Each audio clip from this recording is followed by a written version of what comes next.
Завтра будет материал о Пегиде. Ну, я надеюсь, что завтра. Кто знает, тот в курсе, что это такое. Поэтому перед тем, как я выдам тот материал, я должен выдать этот материал, просто руководствуясь внутренними принципами. Потому что это выступление, это даже не левые, я бы назвал их либералов.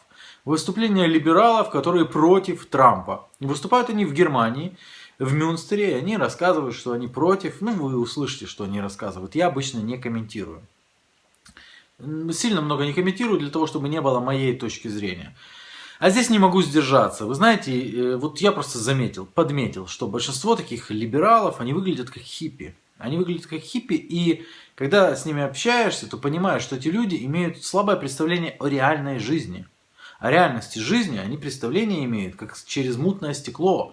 Когда-то посмотрели или по фильмам, знаете, там «Один дома». Создается впечатление, что эти люди лично никогда не имели никакого соприкосновения с тяжкими преступлениями, что их банально на улице никогда не грабили.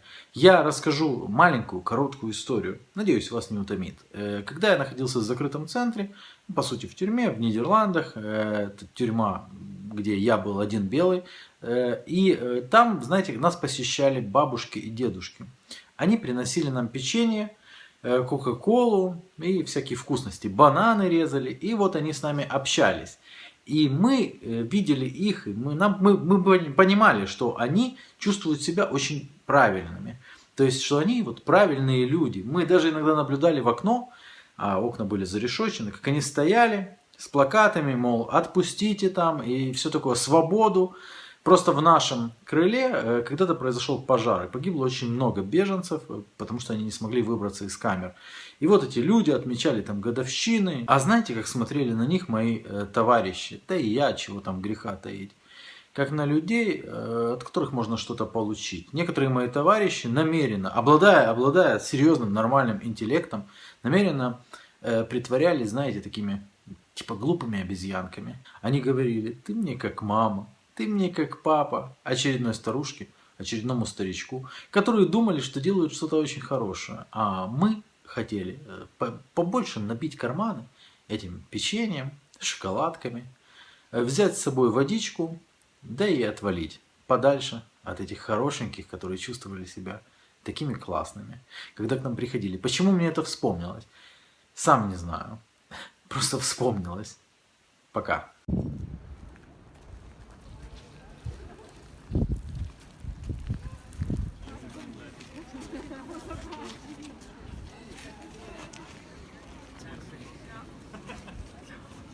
Jetzt auch noch nicht so viele Leute da, dass man jetzt... Ja, erstmal vielen Dank, dass ihr alle gekommen seid. Я очень рад, что у нас так много сегодня пришло, сегодня солидаризируются против Трампа, потому что я считаю это презрительно по отношению к людям.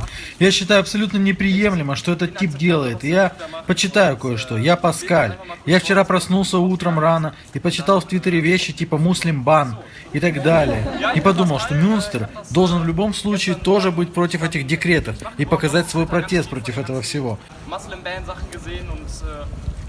Wurde dadurch ein bisschen gepusht und ein bisschen animiert und dachte mir, dass man auch sowas auf jeden Fall in Münster machen sollte und dass auch Münster auf jeden Fall den Protest gegen diese Dekrete bzw. gegen diese behämmerten Einreiseverbote... Я почитаю. Президент США подписал декрет и запретил въезд в страну гражданам из в своем большинстве мусульманских стран, таких как Иран, Ирак, Йемен, Ливия, Сомали, Судан, Сирия.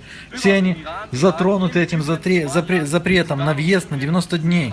Кроме того, на 120 дней теряет силу вся процедура принятия беженцев в Америке. Эта процедура должна за это время оценивать и, возможно, ограничиваться с целью убедиться, что будущие переселенцы не являются угрозой для Америки. Такие запреты, которые издаются без всяких дебатов с помощью декрета, я считаю неприемлемыми. Они вызывают дополнительные страхи в населении и мешают людям видеть своих родных и близких. Я высказываюсь против декретов Трампа, потому что считаю их презрительными по отношению к людям. Daher spreche ich mich klar gegen die Dekrete Donald Trumps aus, da ich sie für menschenverachtend halte. Дональд Трамп всегда говорил в своей предвыборной кампании «Make America Great Again», «Сделаем Америку великой опять». Америка не станет, конечно, великой с этим всем. Я бы сказал, сделаем Америку опять открытой. Но я не знаю, хорошо ли это или нет. Один мой друг говорил «Make Immigration Great Again». И может это подходит сегодня побольше, или просто «Dump Trump», повторяю, «Dump Trump», «Dump Trump». Vielleicht fangen wir damit auch einfach an.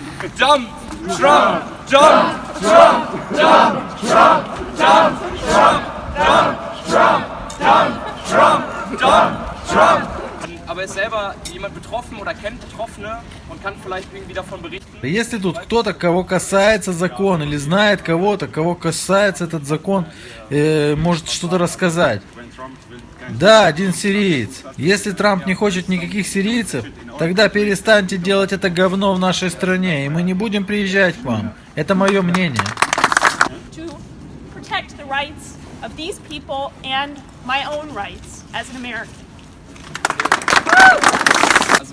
Я был так впечатлен от того, что по всей Америке начались все эти women-марши, когда реально так много людей собрались и высказали свой протест против такого, можно сказать, большого ребенка.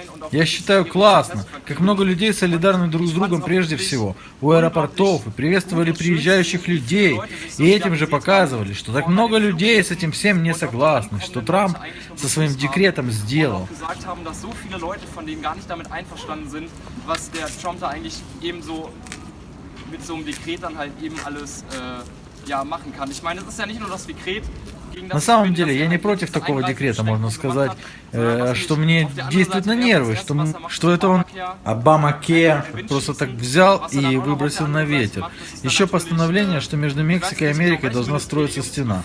По некоторым расчетам это может стоить до 40 миллиардов долларов. Я не знаю, знает ли этот тип, что такое еще нужно содержать в исправности, что для этого еще нужен и персонал. Und ich finde es einfach nur lächerlich, obwohl schon jahrzehntelang auch in Berlin oder auch in anderen Teilen unserer Welt. Я считаю просто смешным, что несмотря на то, что в Берлине или в других частях мира когда-то были стены, но все же есть желание построить еще где-то стены. Поэтому я могу сказать, Обама впечатлял меня всегда, или можно сказать, он отдавал что-то этому посту президента. Я считаю, что как президент Америки нельзя быть таким безумным, сумасшедшим и действовать так глупо. И для меня Трамп, как президент США, является полным ошибочным назначением на несоответствующую ему должность. So wahnsinnig sein und einfach so stumpf funktionieren. Und für mich ist Trump als US-Präsident eine komplette Fehlbesetzung. Und я живу здесь уже 36 лет, у меня 2 ребенка. Я родился в Иране. Так как я родом из Ирана, мои дети не имеют права ехать в Америку, потому что они дети такого отца, как я.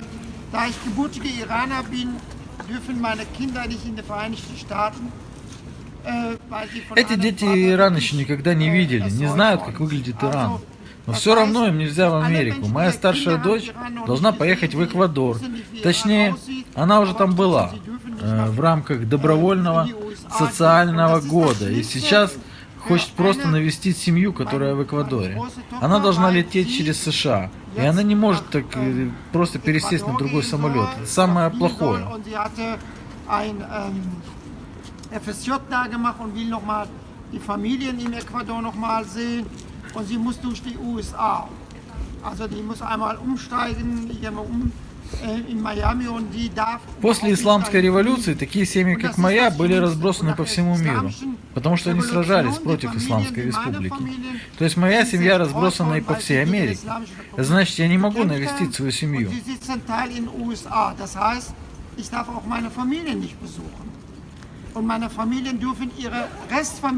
Моя семья не может навестить части своей семьи в Иране, потому что если они это сделают, тогда они не смогут вернуться обратно в США.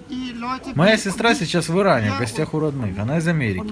Если она сейчас поедет обратно, не знаю, пустят ли ее, несмотря что ее семья в США, муж, дети, внуки. Это плохо. Люди думают, что это не касается никого, но это касается очень многих, даже живущих в Германии. Und meine Schwester jetzt ist im Iran und besucht die andere Teil der Familie und sie kommt aus USA und sie kann jetzt, wenn sie zurückkehrt, weiß ich nicht, ob sie im Flughafen wieder reingelassen wird, obwohl sie ihre Вы знаете, Familien noch наверное, da hat. на вид Mann, Кермани Kinder, или депутатов Enkelkinder und Бундестага so от weiter. зеленых, Und das ist они schlimm, тоже wenn не man имеют denkt, права в man Америку лететь, trifft потому что man, родились aber в Иране. viele Menschen Фрау in diesem Land Тубатабай auch тоже nicht. не Also, может в США лететь David так тихо. Kermani kennt ihr, Это не единичный случай. Тут в Мюнстере очень много таких людей. Я говорю всего лишь об иранцах. Я не говорю об иракцах, сирийцах. Weil sie jetzt im Iran geboren sind. Und Frau Tabatabai, auch Schauspielerin und Schriftstellerin aus dem Iran, die da geboren ist, die darf auch nicht in die Vereinigten Staaten. Das sind nicht ein oder zwei. Wir sind wahrscheinlich eine kleine Gruppe da, aber in Münster sind viele von diesen Menschen, ich spreche nur von den Iranern und Iranerinnen, also ich weiß nicht, was mit Iraker, Sura und was das alles ist. In Münster, deswegen sind die jetzt auch nicht hier, aber trotzdem möchte ich für die hier heute demonstrieren. Меня все это не касается, но касается моих друзей. Они не живут тут, но я буду участвовать в демонстрации ради них. Это уже достаточно плохо, что сейчас происходит, но я думаю еще хуже.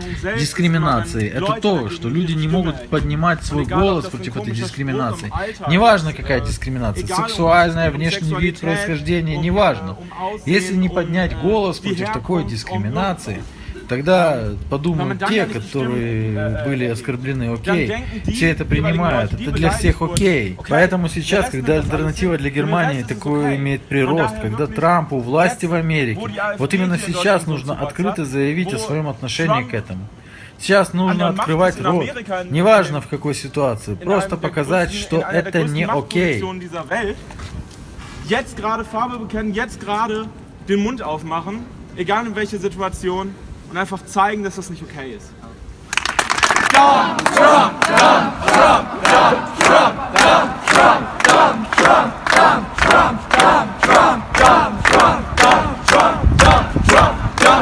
Ja, ich weiß nicht. Вчера, когда я создал это мероприятие, я не думал, что придет больше 40 человек. По моему расчету, тут где-то 50-60 человек. Я слышу, говорят, 4000. Альтернативные факты. 4000 höre ich gerade. Alternate facts! Alternate facts! Love Trump's hate! Love Trump's hate! Love Trump's hate! Почему именно в Мюнстере? Почему именно в Германии? Сможет ли все это действовать на то, что происходит в Америке? Ведь почти все темы, которые тут были обговорены, касаются внутренней политики США. Я думаю, что даже если говорить о внутриполитических темах, это имеет какое-то воздействие в других странах, потому что внутри ЕС в последние годы, прежде всего во время последней большой иммиграции с Ближнего Востока и из других стран, это привело ко многим дискуссиям о том, какие страны и сколько людей хотят принимать. Были страны, которые говорили, мы не хотим принимать вообще никаких беженцев. И я лично считаю, что это такое дело, что нужно внутри страны высказаться и сделать что-то против того, чтобы так не происходило. Неважно, внутри ЕС или в Америке, нельзя организовывать или принимать бессмысленные законы, ограничивающие въезд, которые просто внушают страх в населении или приводят к ненависти к определенной религии или группе людей. Oder den Hass gegenüber einer bestimmten Religion oder gegenüber einer bestimmten Menschengruppe halt eben noch weiter nach vorne bringen. Und ich finde, deswegen kann man auch in anderen Ländern innenpolitische Themen... Поэтому я считаю, что можно в одних странах обсуждать внутриполитические темы других стран, потому что эти темы обсуждают и в здешних СМИ. И возникают вопросы, как если Америка сейчас запретит мусульманам или другим въезд в США, почему мы не делаем того же в Германии? Вот такие вопросы могут возникнуть, поэтому нужно поднимать голос против того, чтобы такое не произошло в нашей стране.